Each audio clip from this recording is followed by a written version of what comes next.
We are back with Hoshiroe Patreon video number 2 for you. The first time you did 5 different magic cards, 1 white, blue, black, red, and green magic card. This time we're going to up the ante a little bit since you already know a little bit about magic. You already did a video in the past, so we're going to up the ante. We're going to do 5 cards from 3 different decks, and you are going to tell me which one of these decks is the best one. Okay, 3 different ones. One of the decks is tier 1, and one of the decks is tier 2, and one of the decks is, I'm going to say tier 3, but it's worse than the tier 2 deck. Okay, so it's not like Yu-Gi-Oh, but it's like, what the hell is this? This deck doesn't work cohesively. Right. I mean, one of them is the clear-cut best deck. The other 2 are arguably tier 2. They could both be tier 2. One could be tier 3. Whatever you think the tiers are, whatever Magic players in the comments think the tiers are. But one of them is clear-cut better than the other 2, and you're going to have to tell me which one it is, okay? 5 different cards from 3 different decks. Let's go ahead and get started with the first archetype. First deck I'm going to show you. These are all from a format called Modern, which is a very powerful Magic format. And it has a lot of iconic cards in it that people love to play with. So I feel like people will know a lot of these cards. So let's go ahead and get started with the first one. And that one is a 3-parter, actually, because they kind of, all 3 of these cards work together. And this is going to be all wrapped up into one of the cards of the deck. But all 3 of them are kind of similar. They kind of do the same thing. So I'm going to wrap all these 3 into one card. Before we get started, I do want to announce a giveaway thanks to ProdigyGames.com. We are giving away 2 Modern Horizons 3 Play Booster Packs and 2 Rarity Collection boxes. In case you are a Magic the Gathering or Yu-Gi-Oh player, there's something for the both of you. 4 players can win. All you need to do to enter is like the video, subscribe to the channel, and also go to Prodigy Games' YouTube channel and subscribe there as well. The winner will be announced on an upcoming video, so make sure to stay tuned. Happy winning! Now let's get on to the video. Okay, so first off, we have Urza's Power Plant. It's a land, and then add a diamond. If you control an Urza's Mine and an Urza's Tower, you add 2 instead. What would the diamond be? The diamond is colorless mana. So mana that you can use for anything. So basically the way this card works, you play it, you get 1 mana. If you have both Urza's Mine and Urza's Tower, you get 2. Yes, and it's not wild card mana. It's not like Joker mana where you can just use it to use any color. It's specifically for the generic mana cost. You can't use colored mana for this. So Urza's Mine is the exact same. Add 1 colorless mana. If you control Urza's Power Plant and Urza's Tower, you add 2 instead. And Urza's Tower is that, but you add 3. So okay, I see that these are just meant to get you a lot of mana. Probably definitely best mid-game, I'm gonna guess, where you have all 3 of these in play. You probably do Urza's Power Plant, Urza's Mine first, and hold off on your tower. That way you can get your 3 colorless off of that. Okay. Alright, so the name of the game here, of course, you got it, is to try to get all 3 of these lands to play. Now let me show you the second card of this archetype, which is this one. Expedition Map. 2 colorless, well, actually no. Is 1 any mana, it's generic. So 2 and then an arrow. Sacrifice Expedition Map. Search your library for a land card, reveal it and put it in your hand, and shuffle your library. So what would be the 2 and the arrow? That is 2 generic mana and tap it and sacrifice it. And you can do that. Okay, I see. You can do that at quick effect. This is a continuous spell. Yeah. So it's a continuous spell. You spend 1 mana to play it. Yep. Then you do 2 mana to sacrifice it to search your deck for a land, reveal it, and put it in your hand. Yep, and then shuffle. Okay. So you can imagine, like, turn 1, you play one of the Urza lands, and then you play Expedition Map on turn 1. Then turn 2, you can play like a second Urza land, with a different name, and then pass turn. And then on your opponent's end step, you can use this, and then search for the 3rd piece, and then play the 3rd piece out. It's like how you can get it's like how you can search for the 3 lands. Okay. Or you can search for any other utility land. Like there's other utility lands as well, like Beceases Hunger Endures, that can be discarded out of your hand for different effects and stuff. But most often you're using Expedition Map to try to get the other lands. And you'll see why those lands are I relevant see in a that. second. Okay. I mean, there's going 3 mana just to search a land. It seems kind of steep. It is kind of steep. All right, moving on to the next card of this archetype, the third card. You might have heard of this one, actually. It's a pretty popular card that anyone probably heard of. Oh. One Ring, legendary artifact. When the One Ring enters the battlefield, if you cast it, you gain protection from everything until your next turn. At the beginning of your upkeep, once you lose 1 life, you lose 1 life for each burden counter on the One Ring. And then quick effect, put a burden counter on the One Ring, then draw a card for each burden counter on the One Ring. Okay. So right now we have lands to get you your mana. You have a way to search those lands and then draw power, but at the cost of life. Correct. Okay. Right, now you might see the puzzle pieces coming together a little bit for this archetype. We have the second to last card, which is this one. Tron the Great Creator, a 4 generic legendary planeswalker. So activated abilities or artifacts your opponents control can't be activated until the next turn. Up to one target non-creature artifact becomes an artifact feature with power and toughness each equal to its mana value. You may reveal an artifact card you own from outside the game, or choose a face-up artifact card you own in exile. Put that card in your hand. Wait, what? So you're telling me what the? It doesn't have. It's not in my deck. It's just like, oh, I have an artifact just here. Not even in my side deck. It's just sitting here. I can add it into my. It's just hand? in my trade binder. No, that's not how it works. The way that outside the game works is in your sideboard. Okay, sideboard. It'd be funny if you could just go into your The heck? binder and get whatever you wanted. Yeah, I was about to say that. It's like that seems so broken. Okay, until your next. So wait, and the other thing is, until your next turn, up to one target non-feature artifact becomes an artifact feature with power and toughness each equal to its mana value. Yeah, and these abilities both have a So cost. The +1 and the -2 there are like the cost to use them. It starts off at 5 loyalty, as you see on the bottom right, and you plus the loyalty to do the first ability, and you take off the loyalty to use the second ability. And these planeswalkers can also be attacked by your opponent's creatures. When the loyalty goes to 0, then the planeswalker goes to the graveyard. okay. Like, to me right now, I'm thinking that second effect seems super strong just because I don't know typically the power in the artifact card, but if it's similar to spells or traps in Yu-Gi-Oh, if you have a sideboard, or if you have a card in your sideboard that works really well against this deck that might even shut it down completely, that seems super strong, but Look, Karn Great Critter in Yu-Gi-Oh would be like if you had a card that could say, "Oh, go to your sideboard and get any like spell or trap card," right? But then actually, just no trap cards, like any like spell card or any spell or creature, basically. And then in your sideboard, you have like cards like System Down, or like whenever you play against machine deck, you just blow them out. It's like different cards like that, different like one of toolbox cards in your sideboard that are artifacts. Yeah, that's what I was trying, because that seems super strong. I'm trying to figure out how that goes with the rest of the deck right now. Well, maybe the last card will put all the pieces together. And to be fair, to you, I mean, the Karn Great Critter, there's a lot of really broken artifacts in the game. So there's artifacts that are creatures as well, like artifact creatures. There's artifacts that like blow up your opponent's graveyard, like exile your opponent's graveyard. There's artifacts that say like blow up your opponent's board. That you can put the One Ring in your sideboard to get draw power out of your sideboard. You can blow up your opponent's lands in your sideboard. There's a lot of really broken artifacts that you can get. Some of them are cheaper, some of them are more expensive. Gotcha. But since your deck is creating all of this mana anyway, you have artifacts in your sideboard that are like 8 mana. Okay, now so there are definitely cards that are basically I will win if I can get it out. Basically, if I get to cast this card, I win the game. Basically. Okay.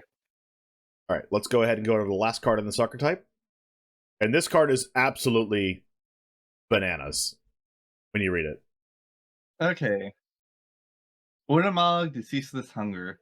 10 color, well, 10 a generic, 10 legendary creature. When you cast a spell, wait, what? Okay. Exile 2 target permanents. It's indestructible, so we have our towers. Whenever Ulamog, Deceases Hunger attacks, the defending player exiles the top 20 cards of their library. How big are decks again? 60. And probably at this point, you gone. Ugh. That's why by the time you get to this, half their deck just getting exiled. So you basically put them on a 2-turn clock. It's a 2-turn clock anyway, right? Because it has 10 power and your opponent's at 20 life. Yeah, but they could always defend, but... That is true. They can block this. Yeah. Is 100%. Oh, look, I now have a 2-turn clock on you for the most part. It is indestructible, but then the first line is like probably the most relevant line of this card. Okay. Oh, yeah. So when you summon it, basically, you just exile 2 targets on the field permanently? Yeah. Exile 2 permanents. It's not exile 2 things permanently, but usually exile in Magic is permanent. There's not many things that get things out of exile. So when it exiles, it's basically just done, right? And permanents include anything that's on the battlefield, right? Including lands. So this thing can block your opponent's lands. Yeah. Yeah. That was like I was going, wait, this probably does the lands. That's why it's... Yeah. I mean, permanents include lands, creatures, artifacts, enchantments, and planeswalkers, and battles, but it's kind of irrelevant. So basically what I'm seeing right now is this deck revolves around getting a ton of colorless mana and playing a lot of good generic cards. Correct. Gotcha. So, I mean, without looking at the next 2 archetypes so far, what do you think about this one? You like it? You not like it? You think it's good? It's interesting. Apparently I'm questioning how good it might be, but at the same time, it's looking like pretty much a generic good stuff deck. So it's probably, I'm thinking right now it's decent, but I just don't have anything to pair it against. Right, of course. This deck is called Tron because you are assembling the lands together. Okay. All right, moving on to the next archetype number 2, and we're going to start with this card. So Grief, it's 2 colorless, or 2 generic, 2 black mana. So it has Menace, and when Grief enters the battlefield, target opponent reveals the hand. You may choose a non-land card from it, then that player discards that card. So evoke, exile a black card from your hand. So first, what's Menace? Menace is it can't be blocked by one creature. It has to be blocked by more than one. Okay. And then Evoke? Evoke is an alternative casting cost, where it would say evoke for a number of mana or no mana or whatever. In this specific case of Grief, the evoke cost is 0 mana. So as long as you exile a black card from your hand, you can cast this card for 0 mana. Okay. That. So you have to spend an extra resource out of your hand to play this, but you can play it on turn 1 for 0 mana. Yes. That seems super good just because I get 1 card out of my hand, but I just get to take 1 card out of my opponent's. Right, and this is a creature that would stay on the battlefield, but Evoke has another text. Evoke also says that it gets sacrificed as soon as it enters the battlefield. So you don't actually get the 3/2, it goes to the graveyard. So you exile a black card out of your hand, it enters the battlefield, you get the enters the battlefield effect, and then it goes to the graveyard. If you evoke it. If you don't evoke it and you just pay 4 mana for it, like it says in the top right, 2 generic and 2 black, you get to keep the 3/2 creature. Yeah. Oh, I'm pretty sure anyone would want to go like, yeah, you're going -1, but you get hand knowledge. You get hand knowledge and you get to take a card out of their hand. Yeah, but that's why I said -1 because you're sacrificing 2 things: this creature, and then you're also exiling a card from your hand. Right. So. Let's see the next card. All right, next card is, and let's see if you can see the synergy between these 2 cards here. Next one is this. Not dead after all. It is an instant. It's black mana. Until the end of the turn, target creature you control gains. When this creature dies, return it to the battlefield, tapped under its owner's control, and create a Wicked Roll token attached to it. Enchanted creature gets +1/+1.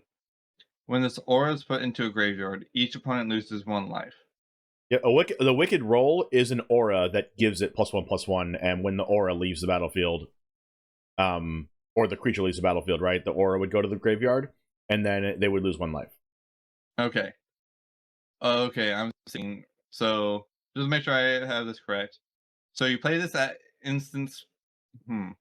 So what I'm thinking, you play 1 land, you use Grief, evoke effect, take 1 card out of your hand to summon it, get hand knowledge off your opponent, rip 1 card out of their hand.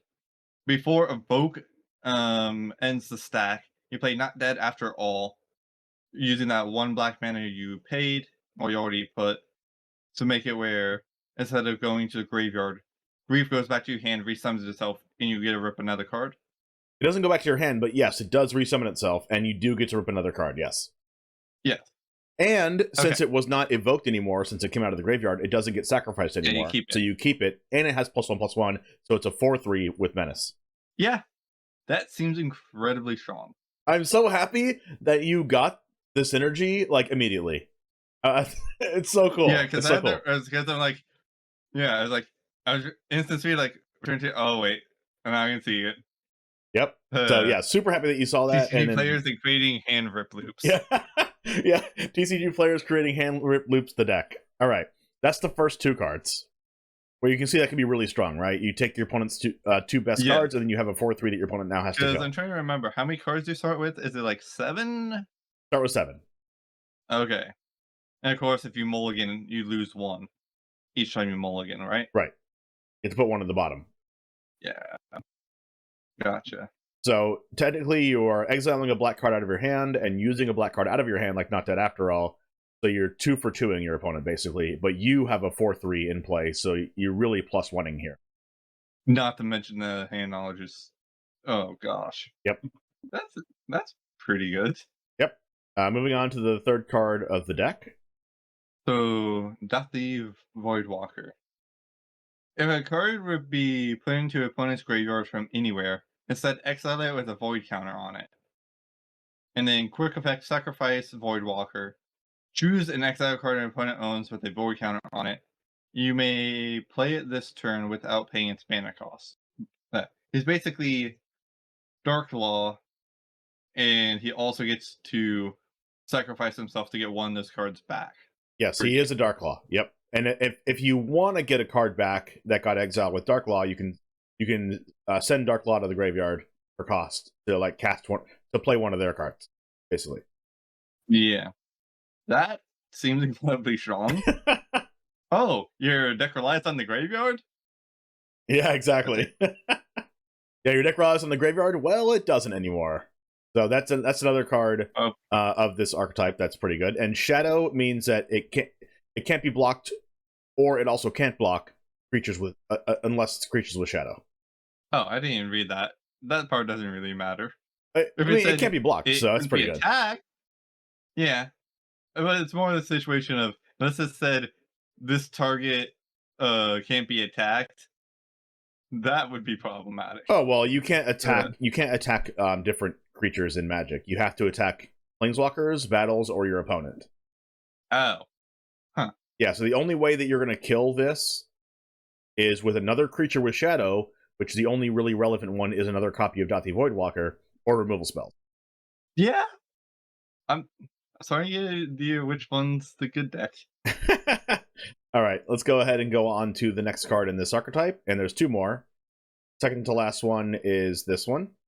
Fatal Push, instant. Destroy target creature if it has converted mana cost 2 or less. Revolt. Destroy that creature if it has converted mana cost 4 or less. Instead, if a permanent you controlled left the battlefield this turn. So the converted mana cost, is it just in total it costed 4 mana? Yes, the converted mana cost or mana value, which is what it says now, basically, is the total number in the top right-hand corner of the card. So the converted mana cost of Fatal Push is 1. Okay. The converted mana cost of Dathi Voidwalker is 2. The converted mana cost of Grief is 4. Okay. Gotcha. And then it also just has an extra effect. Destroy that creature if it has a...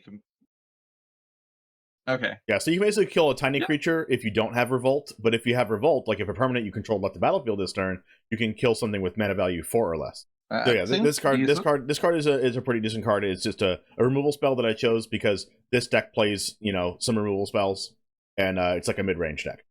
All right, moving on to the last card in this archetype is this one. This one's a two-parter. This one is a two-parter, and I'm pretty sure you've had this card before. No, I have not. You've never seen this card? Okay, sounds good. No. Fable of the Mirror Breaker. As this saga enters, and after you draw step, add a lore counter. So at 1 lore counter, you create a 2/2 red Goblin Shaman creature token with, whenever this creature attacks, create a treasure token. At 2 lore counters, you may discard up to 2 cards. If you do, draw that many cards. At 3, exile this saga, then return it to the battlefield transformed under your control. Okay. One thing. A treasure token. Do you remember what a treasure token is? No. It's a token that you have that's just a card that says, tap it, sacrifice it, and add 1 mana of any color to your mana pool. Okay. Alright. Now, this card has a backside that after you do the 3rd chapter, exile, then return to the battlefield untransformed under your control. That one turns into this card. This is literally on the back of the card. Reflection of Kikii. So, enhancement creature Goblin Shaman. At the cost of 1 mana, at quick fix speed, you can create a token that's a copy of another target non-legendary creature you control, except it has haste. Sacrifice it at the beginning of the next end step. Seems pretty decent. And just can sagas be destroyed by your opponent? Yes, they are enchantments. So if your opponent has a card that says like destroy target enchantment, then it will be able to destroy. I'm gonna guess that's pretty common. This is also a creature as well. It's a 2/2 creature. It turns into a creature, yeah. Okay. So if your opponent has a Fatal Push and they have Revolt, then they can kill a Reflection of Kikii with the Fatal Push. There's also Lightning Bolt, which it says deal 3 damage to any target. So if you deal 3 damage to this, you can kill it. Those cards are all over the place. Easy to kill. Yeah, I'm mainly thinking about while you have Fable of the Mirror Breaker up. While you have Fable of the Mirror Breaker up, you can only kill it by something that kills an enchantment. Okay, but that's pretty common, or? It's fairly common. It's not like overly abundant everywhere, but it's fairly common. Like there's a card called Beceahu Who Endures. It's a green land. Well, it's a land. Every land is colorless, but it is a land that you can discard it out of your hand to kill an artifact or enchantment. But that's only able to be played if you're playing green mana. So since not every deck is playing green mana, not every deck is playing Beceahu, but every deck that is playing green mana is playing Beceahu for the. Okay, yeah, because I'm just mainly thinking, is it ever? I'm trying to think, is it worth? Because it's wait 3 turns to get Reflection of Kikii. When I remembered you saying, it's definitely when you have to wait. You have to hope your opponent just doesn't get rid of it. Well, even if your opponent gets rid of it, you still made the 2/2 Goblin Shaman, right? Because the first chapter makes the 2/2. Yeah. So even if they get rid of this to prevent you from like discarding cards and drawing cards and then making the Reflection of Kikii, you still kind of got something out of it, which is kind of what a deck like this is trying to do. It's trying to like outgrind your opponent. It's like, oh, I'll look at your hand, I'll take cards out of it, I'll remove your stuff, and then I'll 1-for-1 you for a while, and then I'll eventually win the game. Okay. Right. Now we have our last archetype. This one's a super fun one because you get to play with all 5 colors of the rainbow: white, blue, black, red, and green. It said 5 colors of the rainbow, but you get it. So Layline of the Guild Pact. Okay, so for those, it's a 4 cost, but saying I have to have some combination of those 4, right? Where it could be all 4 green, or it could be like 3 green and a white mana, right? Yep, or 3 green and a blue, 3 green and a black, 3 green and a red, or any combination, like a blue, a white, and double green. Any combination of those. Okay, enchantment. If Layline of the Guild Pact is in your opening hand, you may begin the game while it's on the battlefield. Okay. Each non-land permanent you control is all colors. Lands you control are every basic land type, in addition to the other types. So basically everything's generic now, right? Yes. Okay. And everything that basically says like that you need a certain number of land types in play, all have max land types because everything is every land type. Okay. All right. Move on to the second card of this archetype. Scion of Draco. It's an artifact creature dragon domain. This costs 2 less to cast for each basic land type among lands you control. And then flying, each creature you control has vigilance if it's white, hexproof if it's blue, lifelink if it's black, first strike if it's red, and trample if it's green. And just to make sure, is there 6 land types? There are 5. White, blue, Okay, so black, it's red, green. So at minimum, it's 2. Okay. Yeah, it's 2 less to cast for Gotcha. each basic land type. So if you only have 1, it costs 10 mana, right? On the mana value of this card is 12. Yeah, because it's trying to figure out, is this just going to be free once I have Layline and the Guild Pact in play? This card won't be free, but it will be reduced by 10. Yeah, it will be 2. Yeah. Yeah. Okay. And do you need a refresher on what these keywords mean? Just vigilant. So what's vigilance and hexproof? Vigilance is it doesn't have to tap to attack. Usually, all creatures have to tap to attack, but it doesn't if it has vigilance. It just stays in attack mode, basically. So it can attack and then block. Yeah, it can attack and then block. Yeah.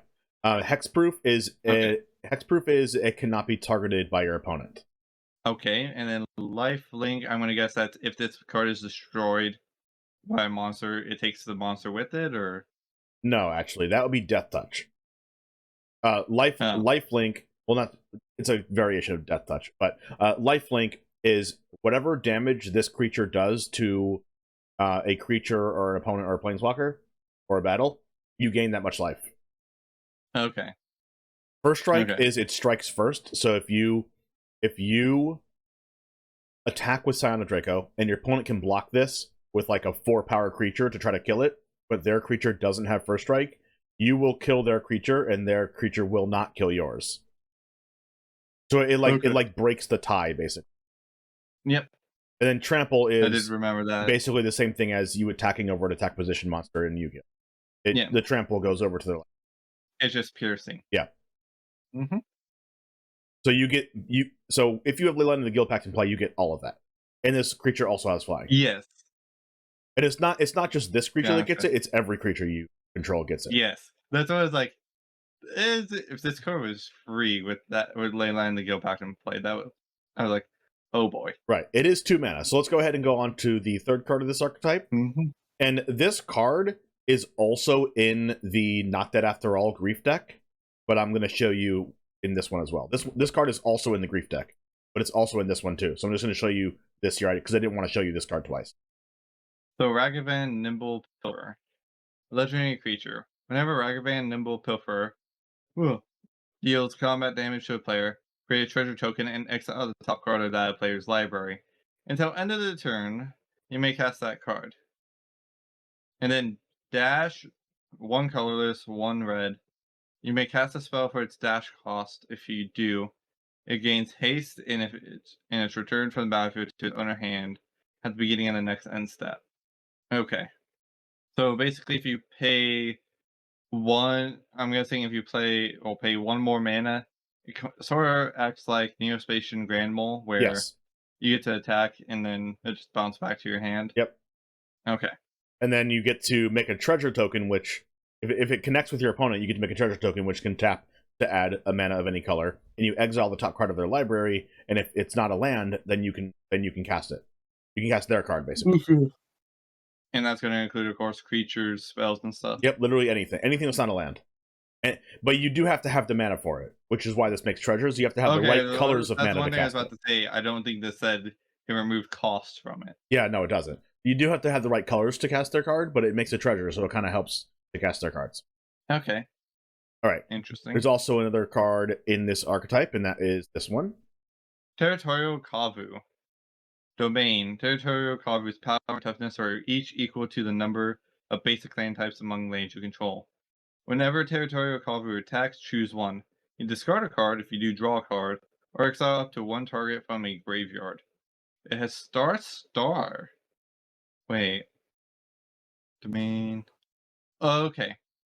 Okay, that's why it's star. It's the domain giving it power and toughness. Okay. What do you think about this card? It's interesting. It lets me... So, just to remind myself, there are cards that do you get bonus effects when discarded? There are cards in the game that give bonus effects when they're discarded. That's called the Madness mechanic. Okay. Would this deck be running those cards? No. Okay, so that is really just trying to cycle through your cards there. Yep. For that discard. And then exile one target from a graveyard. Okay, seems decent. All right. Last card in the archetype. Layline Binding. So 5 colors, 1 white. Flash Domain. The spell costs 1 less to cast for each basic land type among lands you control. When Layline Binding enters the battlefield, exile target non-land permanent opponent controls until Layline Binding leaves the field. Okay. And you remember what flash is? Instant? Yes. Oh wait. You can cast it at instant speed. Okay. So it exiles any non-land permanent at instant speed, and it gets cheaper based on the number of land types you have. So if you have all 5, or if you have Leyline of the Guild Pact, this costs 1 white. Okay. The one thing is, just to make sure, if this card gets destroyed, that card comes back. It does go back, yeah. Okay.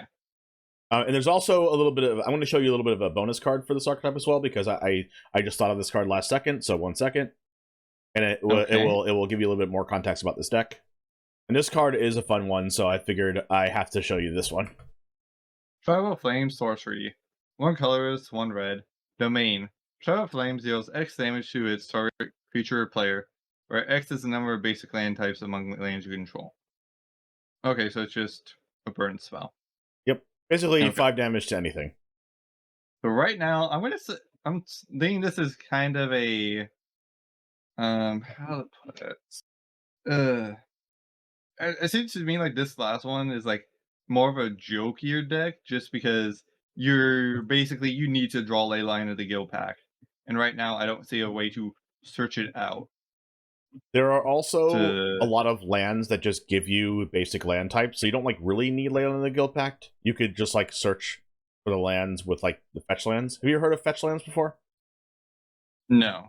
Fetch lands are basically dual lands that let you search your library for a specific type of land, and every deck plays them. They're like super broken, and every deck has them for the most part. And there are lands called triomes that basically have 3 different land types in the same land. Like Zagoth Triome would be a Sultai land, and it would have all 3 basic land types. It would be a swamp, an island, and a forest all in one, and you can basically search for that land on. And so if you have that land on turn 1, and then on turn 2 you have a card like Sacred Foundry, which is a mountain and a plains, then all of a sudden now you have all 5 basic land types. So you don't really need Leyline of the Guild Pact. Okay. It's just that Leyline of the Guild Pact like makes all of your creatures all colors and everything, so it really works with the Scion of Draco, and it makes like your Leyline Binding cost 1 mana on turn 1. So it kind of like supercharges your deck, but you don't really need it in play to win. Okay. And basically, I'm gonna guess if this card isn't in your opening hand, so you can play it for free, you kind of just go, okay, well, I'll use like Terra Kavu's discard on it. So Exactly. Just cycle it out. Exactly. Cycle it out, discard it, draw another card. Or if you have 4 mana, you could just like cast it out of your hand for 4 mana, if you really wanted to, or you needed that effect. Yeah. Yeah, it's only like if you really want to use Scion of Draco. But other than that, it's pretty much outside of your starting hand, it's a brick. Exactly. So it's kind of like high risk, high reward kind of thing with the Layline of the Guild Pact in your opening hand. Gotcha. Okay, so Hoshiroe, you have seen all 3 archetypes. You've seen Tron, okay, which is mono green Tron, which you don't. I didn't show you any green cards, but there's green cards that search for lands and things like that I didn't show you. But Expedition Map is sufficient for that. You've seen Tron, okay. You've seen Ratos Scam, which is what it's called. And the reason why it's called Ratos Scam is because, or Ratos Evoke, as Wizards of the Coast likes to say it feels like you got scammed if they are doing the turn 1 Evoke Grief plus save it, keep it alive, trigger it again, and now they have a 4/3, right? It feels like you got scammed. It feels like they just auto win the game. That's why the deck is called Ratos Scam. And then you've also seen Layline of the Guild Pact, Scion of Draco. This deck is called Domain Zoo, because it is a creature deck that relies on having all 5 colors of lands in play. So, it is up to you to tell me which one of these decks is the best one, okay? Why don't you start us out by telling us which deck you think is the worst one out of the 3? So right now, I'm trying to think, because I barely starting to know which one's the best. I'm gonna get to Zoo right now. Seems like it's the worst, just because well, less domain, more the fact that you're trying to get all your land, or get all the different land types. It seems that's the word I was thinking for. I was gonna say this seems more like a more gimmick deck than anything else. Well, Tron, this seems decent, mainly just because Karn just makes it where you can board in stuff from your sideboard. But right now, I'm gonna say Zoo is probably the worst of these 3 decks. It's just much more of a gimmicky deck than the rest. Okay, and what do you think is the second worst? I'm gonna say Tron. It's a generic good stuff deck with what I'm gonna guess is going to have a lot, or its sideboard is going to be heavily focused on generic ways to deal with your opponent. Just try to have them.